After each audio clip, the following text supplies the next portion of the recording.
Sir YS Jaganmohan Reddy గారు ప్రజానాయకులు, ఈ రాష్ట్రంలో ప్రధాన ప్రతిపక్ష నాయకులు. మొట్టమొదటి నుండి కూడా రైతు క్షేమాన్ని దృష్టిలో పెట్టుకొని రైతుకు అండగా ఉన్నటువంటి వారు.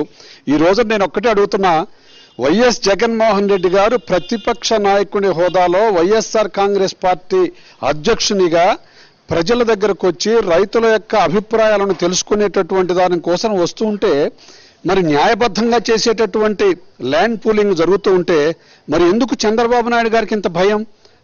ఎందుకు అంత ఉలిక్కి పడుతున్నారు? జగన్మోహన్ రెడ్డి గారు రాజధాని ప్రాంతంలో పర్యటిస్తారు అనగానే వణుకు పుడుతుంది. వైఎస్ఆర్ కాంగ్రెస్ పార్టీ నాయకులంతా వస్తున్నారట, జగన్మోహన్ రెడ్డి గారి నాయకత్వంలో ఇక్కడ చేసేటటువంటి మన తప్పుడు విధానాలను ప్రజలకు తెలియపరుస్తారట అనేటటువంటి భయం లేకపోతే మీరెందుకు దీన్ని విమర్శిస్తున్నారు? జగన్మోహన్ రెడ్డి గారిని మీరెందుకు మీరు ఆహ్వానించరు? మీరు న్యాయబద్ధంగా గనక రైతుల దగ్గర నుండి రాజధాని కోసం భూములు సేకరించేటటువంటి విధానం కొనసాగుతున్నప్పుడు మీకెందుకు అధైర్యం? రైతుల దగ్గరికి వెళ్ళి పోలీసులు కేసులు పెట్టిస్తామని చెప్పి బెదిరించడం, మంత్రులు వెళ్ళి మేము చెప్పిన ప్రకారం చేయకపోతే మీకు ఈ భూములను బలవంతంగా తీసుకుంటాం, మా ఇష్టం వచ్చినటువంటిది ఇస్తే ఇస్తాం లేకపోతే లేదు అనేటటువంటిగా బెదిరింపు ధోరణితో వ్యవహరిస్తున్నటువంటి విధానం కనపడుతుంది కదా.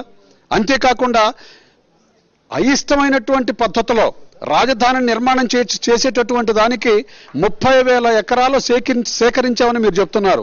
అక్కడ రైతుల దగ్గరికి వెళ్తే అన్నమో రామచంద్రాన్ని అనవటించేటటువంటి వాడికి అన్నం పెట్టేటటువంటి మమ్మల్ని మా నోటి మీద కొట్టేటటువంటి విధంగా, మా మీద దౌర్జన్యకరమైనటువంటి విధంగా ప్రభుత్వం పోరాటం చేస్తూ ఉంది.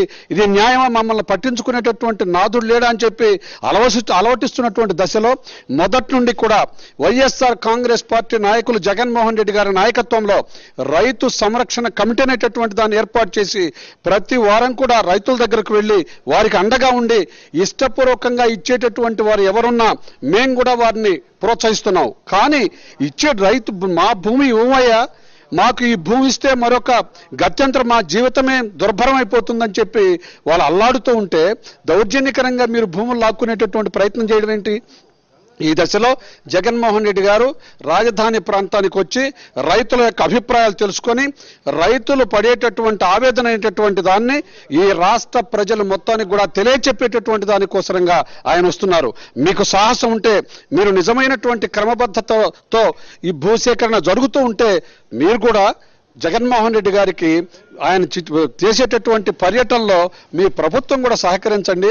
మేము చేసేటటువంటి గొప్ప పనికి ప్రతిపక్షం కూడా సహకరించాలని చెప్పి అర్థించండి, సహకారం తీసుకోండి. అంతేకాని జగన్మోహన్ రెడ్డి గారు పర్యటన అనగానే విమర్శల వెలువ దేనికేమో? ప్రజలంతా కూడా ఈ రోజున పొరపాటుగా చంద్రబాబు నాయుడు గారికి ఓటు వేసి మనల్ని సంహరించేటటువంటి విధమైనటువంటి పాలనకు అవకాశం కల్పించాం.